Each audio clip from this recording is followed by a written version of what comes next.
আপনারা যারা নিজেদেরকে আহলুল হাদিস বা সালাফি বলে পরিচয় দেন, তাদের আবার আরেকটা সমস্যা, সেটি হচ্ছে আপনারা গণতন্ত্রের বিরুদ্ধে তথা গণতন্ত্রকে শিরক এবং হারাম মনে করেন।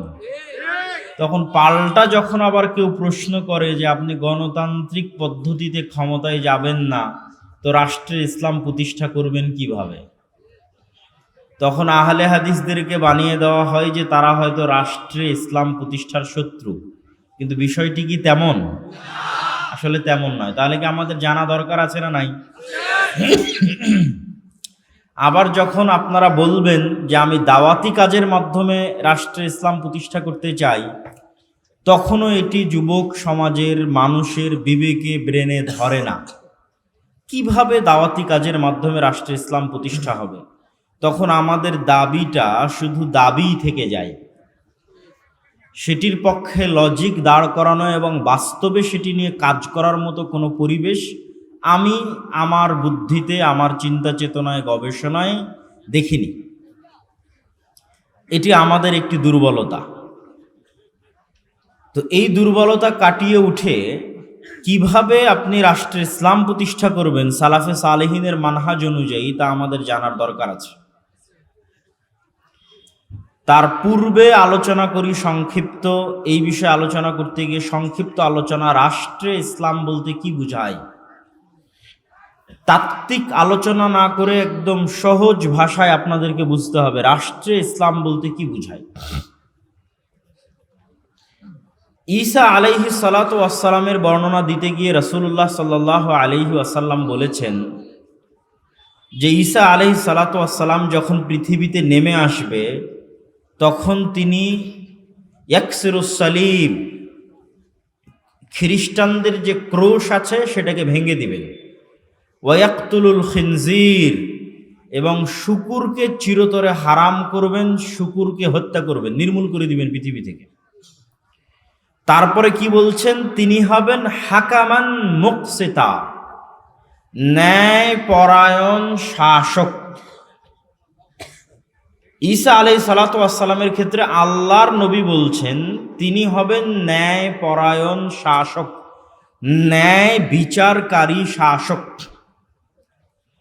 তাহলে ইসলামে শাসক বলতে আল্লাহর নবী বললেন না যে সালাত প্রতিষ্ঠাকারী শাসক, বাধ্যতামূলক মানুষকে পর্দা করাবেন এমন শাসক, বাধ্যতামূলক মানুষকে হজ করাবেন, ওমরা করাবেন এমন শাসক, বাধ্যতামূলক মানুষকে দাড়ি রাখাবেন এমন শাসক। এগুলো প্রত্যেকটাই ইসলামের বড় বড় বিধান। কিন্তু রাষ্ট্রে যখন ইসলামের কথা আসবে, তখন এক নম্বরে আসবে ন্যায়পরায়ণ, ন্যায় বিচার। রাষ্ট্রে ইসলাম বলতে গেলে এক নম্বরে ন্যায়পরায়ণ, ন্যায় বিচার। ন্যায়পরায়ণ, ন্যায় বিচার মানে ইহুদিও ন্যায় বিচার পাবে, হিন্দু ন্যায় বিচার পাবে, মুশরিকও ন্যায় বিচার পাবে, মুসলিমও ন্যায় বিচার পাবে, অমুসলিমও ন্যায় বিচার পাবে। ন্যায় প্রতিষ্ঠা করতে পারা ইসলামী রাষ্ট্রের মূল মানদণ্ড এবং ভিত্তি। আর এখান থেকে আপনি বুঝে নেবেন যে আমাদের দ্বারা কেন রাষ্ট্রে ইসলাম প্রতিষ্ঠা সম্ভব নয়, কেন বাংলাদেশের মুসলমানদের দিয়ে রাষ্ট্রে ইসলাম প্রতিষ্ঠা সম্ভব নয়। তার এই একটা কারণই যথেষ্ট। সেটি কি? যেহেতু রাষ্ট্রে ইসলাম প্রতিষ্ঠা মানে সর্বপ্রথম ন্যায়পরায়ণতা, ন্যায় বিচার, তো মুসলমানের মধ্যেই তো ন্যায়পরায়ণতা নাই, ন্যায় বিচার নাই, তো তাকে দিয়ে আল্লাহ কি রাষ্ট্রে ইসলাম প্রতিষ্ঠা করাবেন? আল্লাহ করাবেন না। সালাত দিয়ে আমার মতো আপনার মতো মুসলমান জান্নাতে চলে যাবে, তাওহীদ দিয়ে আমার মতো আপনার মতো মুসলমান জান্নাতে চলে যাবে, কিন্তু রাষ্ট্রের মালিক হবে যদি ন্যায়পরায়ণতা না থাকে। আর সে রাষ্ট্রের মালিক হয়ে যাবে সালাত দিয়ে, রাষ্ট্রের মালিক হয়ে যাবে তাওহীদ দিয়ে, অসম্ভব। তাহলে সালাত এবং তাওহীদ অবশ্যই ইসলামের গুরুত্বপূর্ণ অঙ্গ, কিন্তু এমনও হাজারো মানুষ আছে যারা সালাত আদায় করার পরও মুনাফিক, তাওহীদে বাহ্যিক ঈমান আনয়নের পরও মুনাফিক। এমনও লাখো মুসলমান আছে যারা হজ এবং উমরা করার পরও মুনাফিক। আমি বলিনি, আল্লাহর নবী বলেছেন, সালাসুম মান কুন্না ফীহ, তিনটা বৈশিষ্ট্য অথবা চারটা বৈশিষ্ট্য যার মধ্যে পাওয়া যাবে, সে মুনাফিকান খালেসা, নিষ্কলুষ নির্ভেজাল মুনাফিক। যদিও সালাত আদায় করে, যদিও সিয়াম পালন করে, তবুও মুনাফিক, খালেস নির্ভেজাল মুনাফিক। ইদা হাদ্দাসা কাযাবা, যখন কথা বলে মিথ্যা বলে। ওয়াইদা ওয়াদা আখলাফা, যখন ওয়াদা করে ভঙ্গ করে। ওয়াইদা তুমিনা খানা, যখন দায়িত্ব দেওয়া হয়, দায়িত্বের সাথে আমানত রাখা হয়, আমানতের খেয়ানত করে।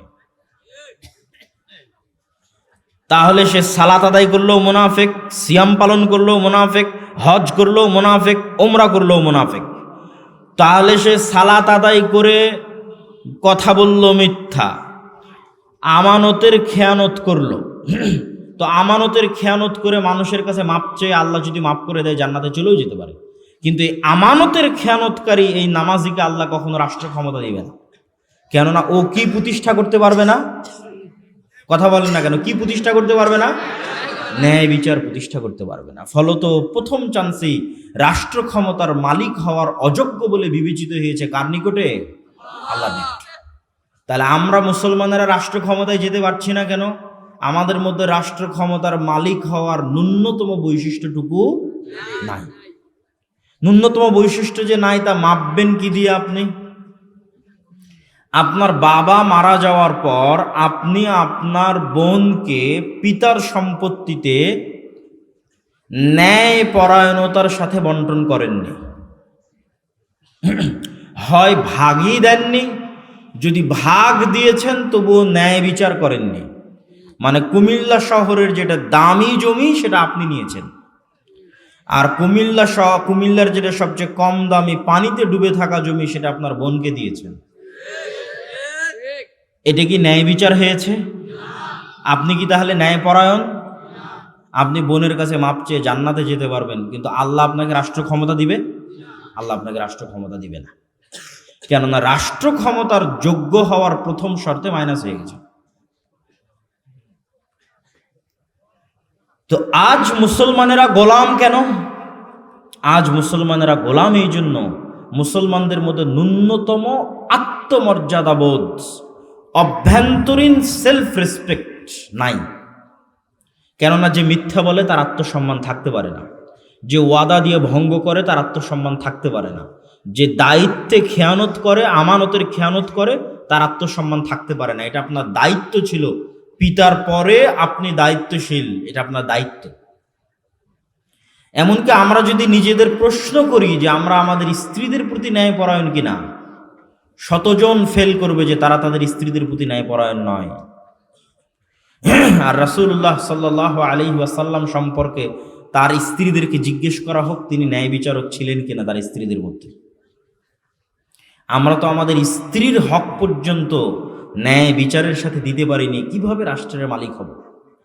পরিবারের দায়িত্ব পেয়ে ন্যায় বিচার করতে পারেনি, রাষ্ট্রের দায়িত্ব নিয়ে কেমনে ন্যায় বিচার করব? আর একই অবস্থা যে সারা পৃথিবীর মুসলমানদের, তার সবচেয়ে বড় উদাহরণ কি? গত 16 বছর এমন কোন ওসি, ডিসি, এসপি, মন্ত্রী, সাব রেজিস্ট্রার, এসিল্যান্ড ছিল না যে ওসি, ডিসি, এসপি, মন্ত্রী, এসিল্যান্ড, সাব রেজিস্ট্রার হাজি নয়, ওমরাকারী নয়, নামাজি নয়। তাহাজ্জুদ গুজার খুনি এমপি ছিল না? ছিল। তারপরে কি ছিল? প্রশ্ন ফাঁসের টাকা আল্লাহর রাস্তায় দান করেছে। এইরকম দায়িত্বশীল ছিল না? ছিল। তাহলে আমরা আলেম ওলামা মানুষকে বুঝাতে পারিনি যে ইসলাম কি। সে মনে করেছে সে প্রশ্ন ফাঁসের টাকা আল্লাহর রাস্তায় দান করে দিবে, তার মাফ হয়ে যাবে। নাউজুবিল্লাহি মিন যালিক। অথচ সে ওই যে দায়িত্বে ছিল, ওই দায়িত্বের সাথে খেয়ানত করেছে। তার দায়িত্ব ছিল এটির আমানতকে রক্ষা করা, খেয়ানত করেছে। ওসি ল্যান্ড এসপি এসি মন্ত্রী সব নিজ নিজ দায়িত্বের সাথে খেয়ানত করতেছে, 24 ঘন্টা খেয়ানত করতেছে। তাহলে তারা প্রশ্ন হবে, তাহলে তারা কেন সালাত আদায় করে, কেন তাহাজ্জুদের সালাত আদায় করে, কেন আল্লাহর রাস্তায় দান করে? তারা এই প্রত্যেক সালাত দিয়ে, প্রত্যেকটা আল্লাহর রাস্তায় দান দিয়ে তাদের মুনাফিকিকে ঢাকতে চায়। তারা মুনাফিক, খাঁটি মুনাফিক। কিন্তু মুনাফিকিকে ঢাকবে কি দিয়ে? মুনাফিকি ঢাকতে হজ করতে গেছে। কেন? ও তো মিথ্যুক, ও তো মানুষের সম্পদ অন্যায়ভাবে মেরে খায়, ও তো মিথ্যা কথা বলে, ও তো নিজ দায়িত্বের সাথে 24 ঘন্টা খেয়ানত করে। একজন ওসি ল্যান্ড, একজন ওসি ডিসি এসপি মন্ত্রী মিনিস্টার 24 ঘন্টা তার দায়িত্বের সাথে খেয়ানত করতেছে। তাহলে নামাজ পড়ে কেন? ও নামাজ পড়ে ও যে মুনাফিক, এই মুনাফিকি ঢাকতে। আমল দিয়ে মুনাফিকি ঢাকতে চায়। সম্মানিত উপস্থিতি, এই সমস্ত মুনাফিক মুসলিমদের আল্লাহ সুবহানাহু ওয়া তাআলা কখনো দেশ জাতি রাষ্ট্রের দায়িত্ব দিবেন না। শুধু কি স্বাভাবিক সাধারণ মুসলমান, আলেম ওলামাদের মধ্যেও সবচেয়ে বড় কমতি আছে, আমাদের মধ্যেও সবচেয়ে বড় কমতি আছে ন্যায়পরায়ণতায়। যত মতভেদ তৈরি হয়েছে, দল তৈরি হয়েছে, ভাঙ্গন তৈরি হয়েছে, এই সমস্ত দল উপদল এবং ভাঙ্গনে মাসলা মাসাইলের চাইতে বড় কারণ ন্যায়পরায়ণতা। হয় আমির জালেম, না হয় মামুর জালেম। আপনি আমার থেকে লিখে নেন, স্বাক্ষর করে দিলাম, এখানে কোনো মাসলা মাসাইল নাই, কোনো আকীদা নাই, কোনো আদর্শ নাই, একজন জালেম আর একজন মাজলুম। যে নেতা, সে ন্যায়পরায়ণতার সাথে নেতৃত্ব দিতে পারেনি। সে ওকেই পদ দিয়েছে যে চামচামি করেছে। ইসলামী দলের নেতা তাকেই পদ দিয়েছে যে কর্মী চামচামি করেছে, আর যে ন্যায় নিষ্ঠার সাথে কাজ করেছে তাকে বের করে দিয়েছে। তাকে কিভাবে বাইসাইড করা লাগবে তার সকল বুদ্ধি উপায় জানা আছে। এভাবেই চলতেছে ইসলামী দল, এভাবেই চলতেছে ইসলামী মাদ্রাসা, এভাবেই চলতেছে ইসলামী মসজিদ। সব জায়গায় বাহ্যিকভাবে ইসলাম উপস্থিত আছে, কিন্তু অভ্যন্তরীণভাবে সব জায়গায় মুনাফিকি ছড়িয়ে আছে। তাহলে তাদেরকে আল্লাহ দায়িত্ব দিবে? তাদেরকে আল্লাহ সুবহানাহু ওয়া তাআলা দায়িত্ব দিবেন না। এই জন্য আল্লাহ সুবহানাহু ওয়া তাআলা পৃথিবীতে কোনো নবী রাসূলই পাঠাননি যেই নবী রাসূল সত্যবাদী নন, ন্যায়পরায়ণ নন। এটা হচ্ছে নবী রাসূলদের জন্মগত বৈশিষ্ট্য, অন্য বৈশিষ্ট্য নয়, জন্মগত। নবী রাসূলের জন্মই হয়েছে সত্যবাদিতার উপর, জন্মই হয়েছে ন্যায়পরায়ণতার উপর। তারপরে আস্তে আস্তে আল্লাহ তাদের উপর বিধিবিধান দিয়েছেন, সেগুলো তারা পালন করেছেন, কিন্তু জন্ম হয়েছে ন্যায়পরায়ণতার উপর, সত্যবাদিতার উপর। শুধু তৎকালীন বিশ্বের মুসলমানেরা নয়, সাহাবীরা নয়, মুশরিকদেরকেও যদি আপনি দেখেন, তাহলে তাদের এথিক্যাল তথা অভ্যন্তরীণ আত্মমর্যাদা ছিল অনেক উপরে। আবু সুফিয়ান রাদিয়াল্লাহু তাআলা আনহু যখন আল্লাহর নবীর শত্রু, সকল যুদ্ধে তার মুখোমুখি, তখনও তিনি বাদশাহ হেরাক্লিয়াসের দরবারে কাফের অবস্থায় আল্লাহর নবীর নামে একটা মিথ্যা কথাও বলেননি। তিনি কাফের, মুশরিক, কিন্তু অভ্যন্তরীণভাবে তার আত্মমর্যাদা আছে। এই আত্মমর্যাদার কারণে লাইভ নাই, রেকর্ড নাই, কিচ্ছু নাই, কেউ রেকর্ড করে রাখবে না আবু সুফিয়ানের কথা, কেউ আবু সুফিয়ানের কথা লাইভ প্রচার করবে না। তারপর আবু সুফিয়ান মিথ্যা বলেনি। কার বিষয়ে মিথ্যা বলেনি? তার চিরন্তন শত্রুর বিষয়ে মিথ্যা বলেনি। এটা ছিল আবু সুফিয়ানের ন্যায়পরায়ণতা। এই জন্য তৎকালীন মক্কার মুশরিকরা যখন মুসলমান হয়ে গেছে, খালিদ বিন ওয়ালিদ যখন মুসলমান হয়ে গেছে, আমর ইবনুল আস যখন মুসলমান হয়ে গেছে, ওমর ইবনুল খাত্তাব যখন মুসলমান হয়ে গেছে, আবু সুফিয়ান যখন মুসলমান হয়ে গেছে, তো এরা তো এমনি বীর পুরুষ, এরা তো এমনি সত্যবাদী ন্যায়পরায়ণ, তার উপরে আবার তাওহীদের বিশ্বাস, ইসলামের বিশ্বাস। তো পৃথিবীতে এদেরকে থামাতে পারে এরকম কোনো শক্তি আছে? এরকম কোনো শক্তি নাই।